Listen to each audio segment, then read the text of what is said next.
oui. Bon tabaxaat nit ñi wala. waaw merci Pape Cheikh aujourd'hui DER je te zappe quoi. Ouais. Voilà. Et il est bien. Je pense que àdduna tout commence par un rêve. C'est l'effet quartier général. Waaw le rêve et ici j'ai entendu il ne faut pas rêver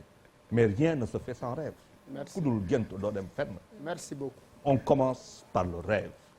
mu am leneen loo xamante ne Napoléon Hill moo ko wax le désir le fort désir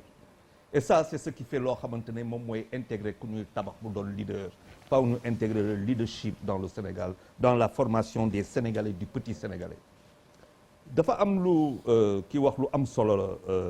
peut-être que on n'a pas très bien compris Malal amul dëkk bu développé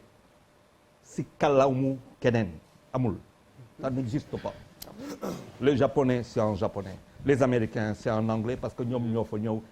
et ainsi de suite les Français et tout ñun nous sommes acculturés il suffit que ma laaj fii kan moo ma fi mun a wax ay bés si kàllaama wolof kenn du ko fi mën pourtant am na donc c'est dire que faaw que ñu ñëwaat ñu ngi wax aujourd'hui cette émission on l'a fait en wolof mais quelle est la contradiction de cette affaire comment se fait-il que 99% des émissions au Sénégal sont faites en wolof dans un pays où la langue officielle est le français mais kon ça veut dire qu'il y a quelque chose qui va pas bu fekkente ne yaa ngi làkk ñu ne la Charles na ngay wax wolof comprendre ñu dul ñuy wax te yow la transmission de la connaissance ba ngay am 6 ans di ñëw école si nga door am problème mooy ce premier traumatisme psychologique nga jógee sa kër ñëw école ñu lay wax affaire bi en français te yow xamoo ko maanaam balaa ngay àgg waxuma la sax terminal 7e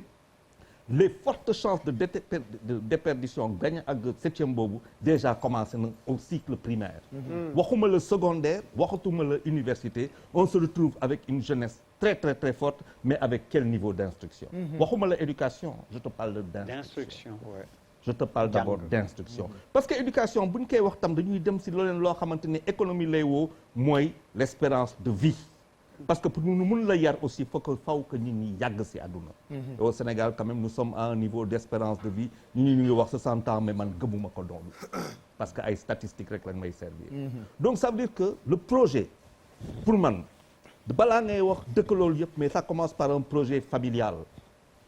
après ñu wax un projet citoyen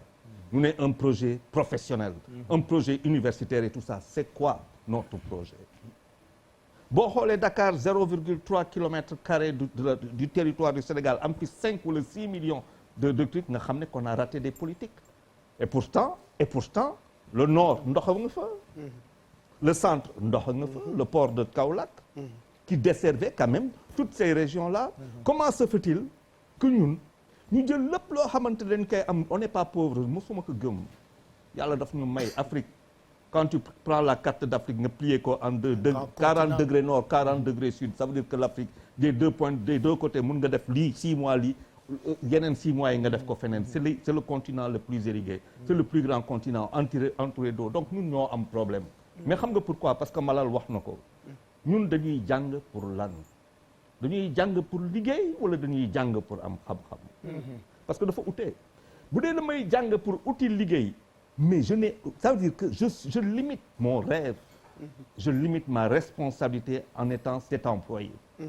mais bu fekkente ne maa ngi jàng pour am xam-xam les perspectives de la prise en charge de mon ambition de réalisation de mon ambition man maa koy jëlal sa bopp ça fait 2 personnes totalement différentes les plus grandes choses qui ont été trouvées dans le monde du ñoo xamante ne dañ dem ba université américain ce n'est pas vrai boo demee États-Unis tey di nga gis ay docteurs yu dul jeex ñoom ñëpp ay africains la ñu ce sont des taximans ce sont des taximans ngay dem yaa amul taximan waaw des docteurs non américain amul jot googa c'est-à-dire ñun il nous reste à être pragmatique réaliste xam lu ñu war a def tey da ngay jàng ba terminal mais lan nga mën a defal ak sa loxo qu'est-ce que tu sais faire de tes mains des choses pratiques faw que tey ñu xool loolu le temps il fait partie hein ils ont parlé beaucoup plus que moi et j'ai écouté avec sans réagir une seule fois. non il fait du jàkkaarloo ma gàttal ko fi. non il fait du jàkkaarloo gàttalal il fait du jàkkaarloo quand même. ok tu as raison. mais dama bëgg ne tu fais du jàkkaarloo. Comment tu peux aujourd'hui am am ay quartier général. comment tu peux avoir tey ay jeunes ba 21 ans ils savent rien faire de leurs mains. C'est pas possible. mënul ne donc quand tu vas dans n'importe quelle école muy Asie muy Europe muy feneen mais lan ngay njëkk a constater c'est que les enfants ont des activités yoo xamante ne amatul dara avec la transmission. Des choses pratiques. waaw parce que nit ki balaa muy àgg il faut que mu mën a def ay affaires ñun xamuñu ko. et pourtant tout existait de la façon nga fi woon qu'est-ce qu'on en a fait. yëpp a ngi fii ça veut dire que le modèle qu'il y a aujourd'hui mooy que les politiques n'ont pas compris quelque chose depuis 60 ans. Et ils font toujours les mêmes erreurs. J'aimerais avoir xalaatu Amissa balaa